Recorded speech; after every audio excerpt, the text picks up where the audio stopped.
The third iteration of 2v8 has been out for a bit over a week now, and with its introduction, we got access to Legion, Nemesis, and Wesker in this game mode. However, how do they and the rest of the current killer roster perform in this environment? Today we'll be going over how the newcomers and every other killer fares in the 2v8 game mode.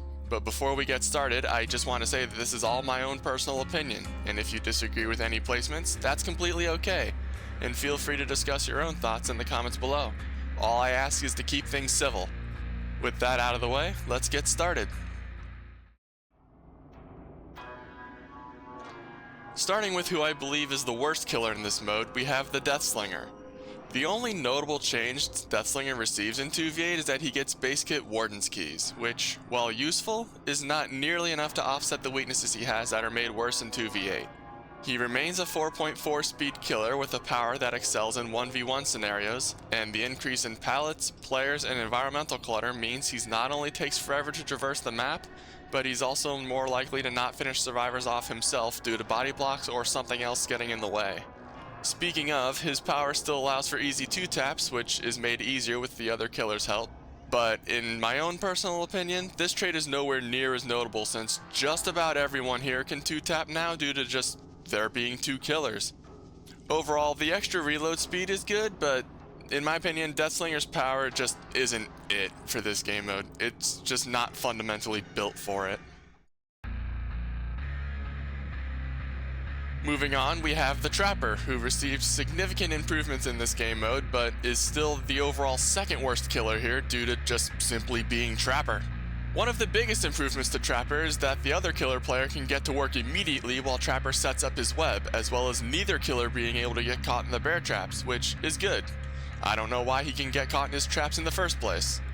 Not only that, but the trap setting speed and haste Trapper gets after placing a trap is increased as well, allowing Trapper to get a web up faster before joining in. However, the big issues Trapper has here still remain, as he's simply still an M1 killer on his own. He still has to search for traps himself instead of starting with all of them for some reason. And survivors who harass his traps pretty much shut him down entirely. Overall, Trapper's better here than in 1v4, but he still has a large number of problems here that stop him from being better. A lot of them are just because he's an outdated design. Nemesis is next up, and he's in a similar boat to Deathslinger where his power isn't changed very much. The changes is the inclusion of base kit Liquor Tongue, the zombies spawn faster and have increased line of sight, and the zombies give off a little more mutation points than usual when Nemesis kills them. Other than that, he plays the exact same as he does in 1v4, but with more problems. The main issue here is that the 3-hit requirement hurts way more due to the increased number of players, but he also has to worry about being paired with Wesker, the other licensed killer added.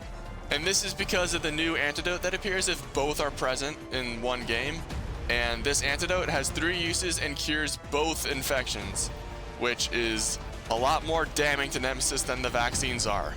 While the zombies are still helpful for providing information for both killers and forcing people away from objectives, they're less effective overall due to the larger map size and increased player numbers, reducing the amount of people not on an objective. Overall, Nemesis being barely changed and the 3-hit requirement still being present screws him over hard in this game mode. But on the bright side, he still retains the ability to completely shred pallets once he hits tier 2, which makes him retain his general niche as one of the best pallet shredders in the game. The Spirit is similar to Deathslinger where she has a power that excels in 1v1 scenarios, which makes her struggle if she can't use it properly. Thankfully, the changes she received basically allows her to use her power more often and for longer, as her power by design is significantly more consistent than Deathslinger's is in Chase. The main issue Spirit has in 2v8 is largely the map size, but the increase in the amount of pallets and her retaining her 4.4 speed makes it hard for her to get around unless she uses her power to do so. Her functionality and counterplay all rely on audio, and thanks to the general chaos of the mode, it can be a bit harder to hear specific survivor sounds. But if you're able to overcome this, however, or you're paired with another killer such as Legion who can take health states easily ahead of time and make survivors make injured sounds, then you can make the argument of Spirit entering A tier. As it is though, I do think she is a bit worse in 2v8 than she is in 1v4, all things considered. Moving on to the very effective killers, we have the Huntress. a fan favorite killer with low mobility that doesn't care about the bigger map size due to her hatchets. The main changes Huntress received in this game mode is decreasing her reload time, giving her faster speed when preparing a hatchet and when out of hatchets, and giving her 10 hatchets total to use before she needs to reload.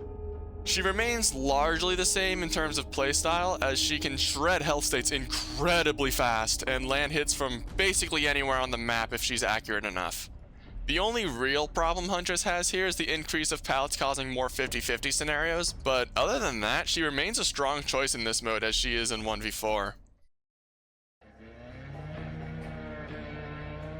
Hillbilly remains a very strong choice in 2v8 like he is in 1v4 due to being the only killer with the ability to one-shot by default, and said one-shot also gives him a speeding increase that he can use at will. Not only this, but his penalty for hitting collision is reduced and his turn rate is jacked up as well, making him more maneuverable. If it wasn't for RPD's existence, Hillbilly would be ranked much higher, as just about every other map in 2v8 is open, which gives him free reign to zoom around the map at will. The increased amount of pallets means he'll more than likely have to suffer from pre-drops more frequently, but once the pallet number starts to go down, Hillbilly starts to become a huge threat. Now for the biggest glow up in this mode.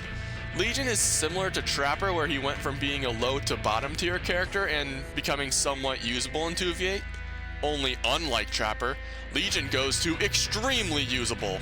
This is due to the fact that Legion can apply injures very easily, and thanks to the presence of several killers who can take health states quickly like Wraith, Blight, Nurse, and Huntress, simply not healing to deny his power goes out the window unless you're confident that you can play the best DBD of your life, which, for the majority of players, is too much to ask.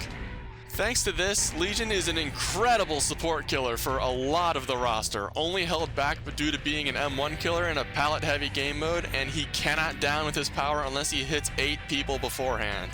The best way to deal with Legion here is to simply just sit at a pallet and stun him the moment he hits you in order to limit the amount of injuries he can spread per power usage.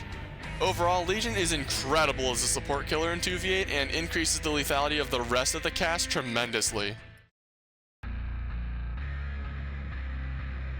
Wraith is a killer that, under normal circumstances, would be going in low B to high C, but has a series of changes that affect him so much that I believe he's very strong in the 2v8 setting. For starters, some of Wraith's best add-ons are base kit in 2v8, such as the Windstorm, Shadow Dance, and both Blink and Swift Hunt add-ons. These changes give survivors much less time to react and get to resources before he exits Cloak for the hit, and the base kit Shadow Dance add-on allows him to waste little time in damaging gens and removing survivor resources. The only real thing holding Wraith back here is that he's a pure M1 killer at the end of the day, so he will still have to do your typical mind games and utilizing cloak body blocks to help him out. Overall, Wraith is a killer who transitioned to 2v8 very well, with many of his best add-ons becoming base kit to assist him with the larger maps and increased resources survivors have. When transitioning to 2v8, Blight didn't really get a whole lot of changes, with the only real notable one being that his rush speed was increased by a little over a meter per rush. The increased pallet number is also a little bothersome, but do remember, he is Blight at the end of the day. He is one of the best killers in the game in 1v4, and that does not change in 2v8, especially since mobility and quick chases are valued even more due to the bigger maps. He remains functionally identical to how he is in 1v4, meaning he still has his oppressive chase power, map traversal, and his ability to counter survivors holding the W key, or as I like to call it, W gaming. Overall, 2v8 Blight is stronger than 1v4 Blight, but lost his S tier status due to the next killer we'll be discussing. Unlike Nemesis, who didn't really get that many changes going into 2v8, the Mastermind, aka Albert Wesker, got giga-buffed by comparison, to the point where I personally consider him to be the second best killer in this game mode. He recharges his power faster, recovers from missing faster, vaults with his power faster, and he gets a third use of his power in one go. These changes combined creates a killer with a very nasty chase potential that can be used very frequently. The infection caused by landing a bound also cannot be ignored, unlike Nemesis's variant, unless survivors want to be hindered and potentially insta-downed by Wesker's power, making him one of the only killers in 2v8 currently that provide a mandatory secondary objectives to survivors. Wesker also synergizes very well with the majority of the killer roster, as they can very easily take advantage of survivors stuck in place from being thrown or slammed into a wall. Overall, Wesker is insane in both fun and power, making him an incredibly common sight in 2v8. And to absolutely no one's surprise, Nurse is the best killer in 2v8 as well, for pretty much the same reasons as 1v4.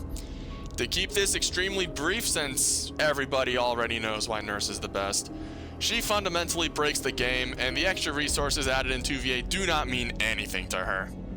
With the rankings now complete, let me know your thoughts on your own rankings in the comments below. I'd love to hear your discussions and perspectives.